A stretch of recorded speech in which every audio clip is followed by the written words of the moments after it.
à tous. Donc aujourd'hui on est en présence de Michel qui va nous parler de son témoignage par rapport à son départ de France pour aller s'expatrier dans un autre pays. Donc parle-nous un peu de toi, présente-toi. Bonjour, je m'appelle Michel, je suis mariée, mère de 2 garçons, je suis chrétienne dès mon bas âge, mais j'ai rencontré Jésus en réalité, je l'ai accepté comme mon Seigneur et Sauveur précisément en 2007. Voilà. Ok, parle-nous un peu de quand est-ce que tu as pris la décision de partir, où tu es parti et un peu les décisions que tu as dû prendre pour pouvoir y aller. Moi je suis dans la volonté du Seigneur. J'avoue que c'est pas une décision qui vient au départ de moi. J'ai suivi mon mari qui a eu un poste au Québec.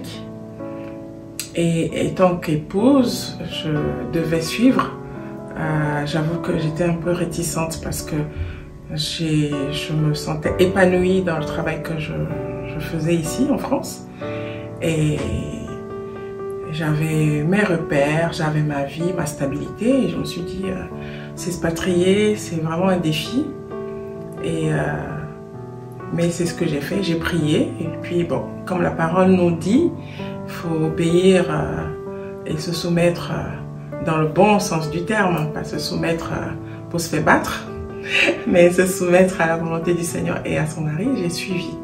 Ça va faire bientôt 2 ans que nous sommes installés au Québec et ça se passe plutôt bien. Et je remercie le Seigneur. Ok. Est-ce que par exemple, il y a des attentes ou même des surprises par rapport à là-bas, donc comment tu l'imaginais, est-ce que ça a été différent de ce à quoi tu avais pensé ou c'était plutôt un peu comme tu l'avais imaginé?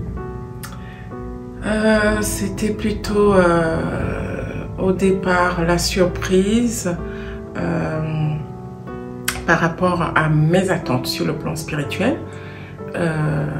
Quand j'étais en France, j'étais beaucoup connectée aux églises québécoises, les émissions animées par les hommes de Dieu du Québec.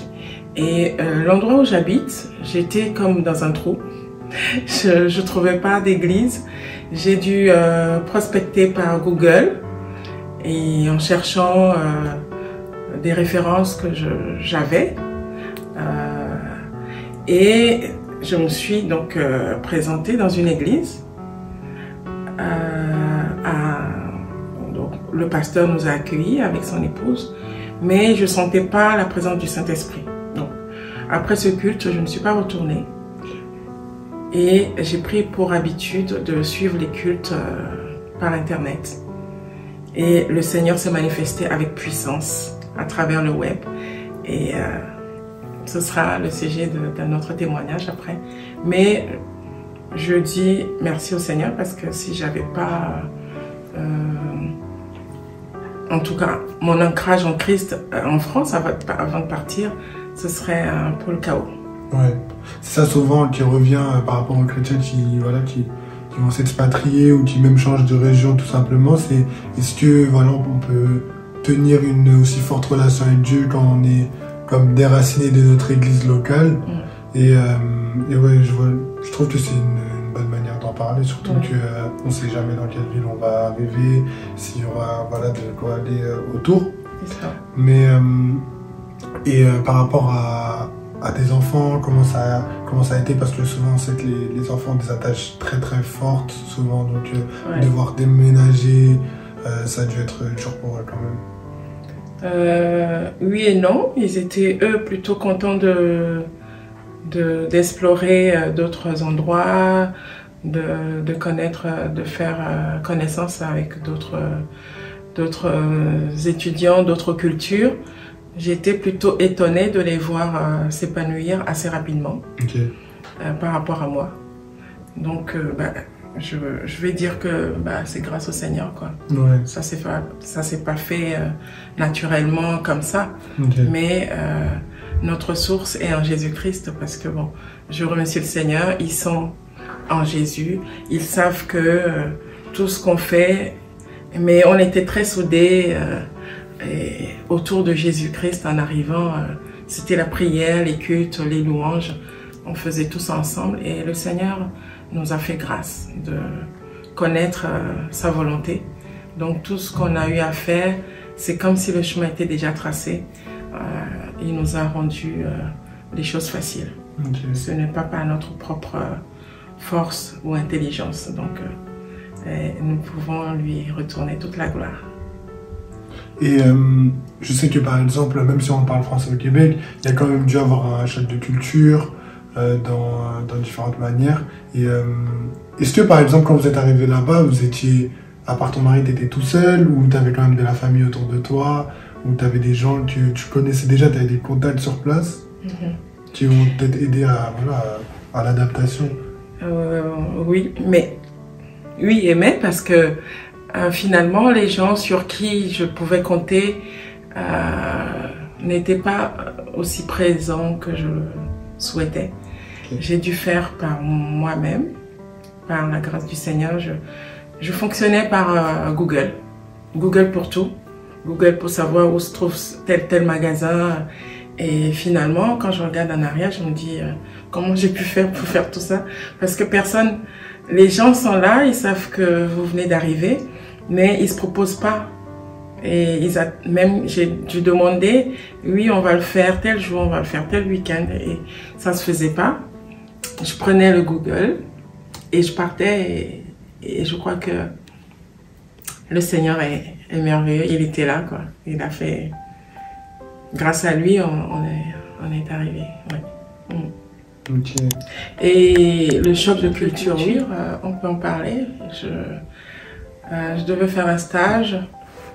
C'était pénible parce que il faut réfléchir, il faut se concentrer et 2 fois plus pour comprendre ce dont on parle, parce que le mot qu'on utilise ici pour dire par exemple le plateau repas, c'est un autre mot, et j'ai dû faire intervenir des collègues pour me faire la traduction si je ne comprenais pas ce que me disait le client.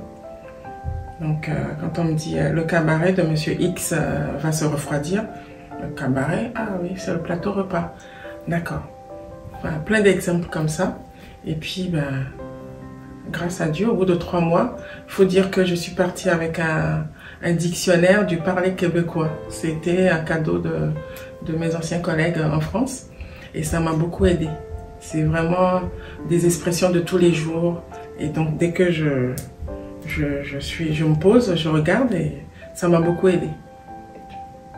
Mais du coup, moi, j'ai entendu parler qu'au Québec, quand même, on parle français et anglais par rapport à, je sais pas, par rapport à l'endroit où vous habitiez, est-ce que c'était plus du français, plus de l'anglais ou entre les deux, on va dire? Alors, c'est entre les deux, mais beaucoup plus le français que l'anglais. Okay. Mais les gens basculent facilement d'une langue à l'autre. Ok. Donc, comme tu m'as dit, tu as suivi ton mari qui, lui, a eu une opportunité de travail. Mais du coup, par rapport à toi, est-ce que tu as réussi à trouver du travail facilement? Est-ce que, voilà, comme c'est une culture, c'est des démarches différentes, comment ça s'est passé?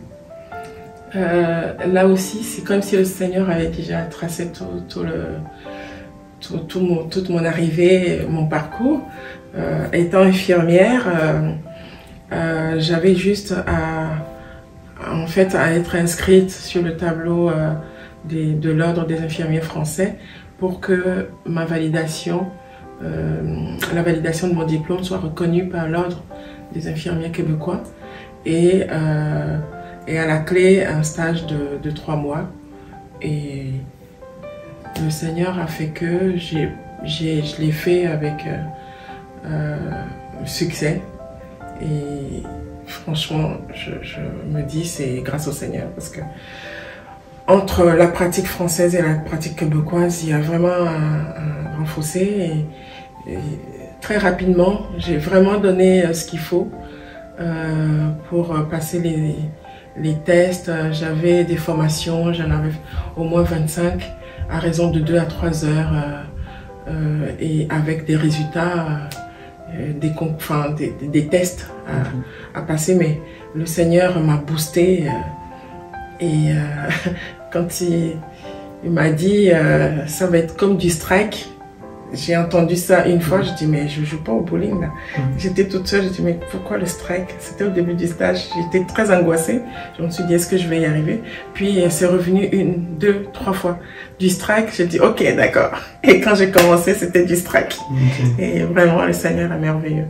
Donc aujourd'hui j'ai la reconnaissance de mon diplôme et je suis inscrite au tableau des infirmiers québécois. Et donc j'ai eu les félicitations de la DRH pour me dire que voilà, je fais partie intégrante maintenant des infirmières du Québec. Bon. Ça c'est grâce au Seigneur. Il est merveilleux. Voilà. Et du coup, par rapport à toute cette expérience que tu as vécue, par rapport au voyage, etc., qu'est-ce que tu pourrais dire à quelqu'un qui lui aussi veut s'expatrier dans dans un autre type de pays, avec une autre culture, et surtout en famille? Enfin, quel conseil tu as retenu et que voilà, tu voudrais partager, que tu aurais aimé savoir avant de commencer tout ça? Alors, ce que je peux dire, c'est que la famille est très, très, très importante pour être affermie, pour ne pas se décourager. Parce que c'est un pays qui porte un nom, moi je dis ça. C'est un grand pays qui porte un nom, mais quand on y vit, c'est un peu de l'utopie quand on vient de la France. On croit que c'est mieux là-bas, mais la vie sociale n'est pas facile. Les Québécois, c'est des gens qui sont très réservés, chacun chez soi. Il n'y a pas de vie sociale possible. On est au travail, on rigole ensemble, mais ça s'arrête là. Et quand on est seul, pour des personnes qui sont venues seules, c'est très très dur. J'ai autour de moi 3 personnes qui sont rentrées parce que quand elles rentrent, c'est les 4 murs. Au boulot, bon, on pense que on se fait des amis, mais on ne se fait pas des amis. C'est des collègues.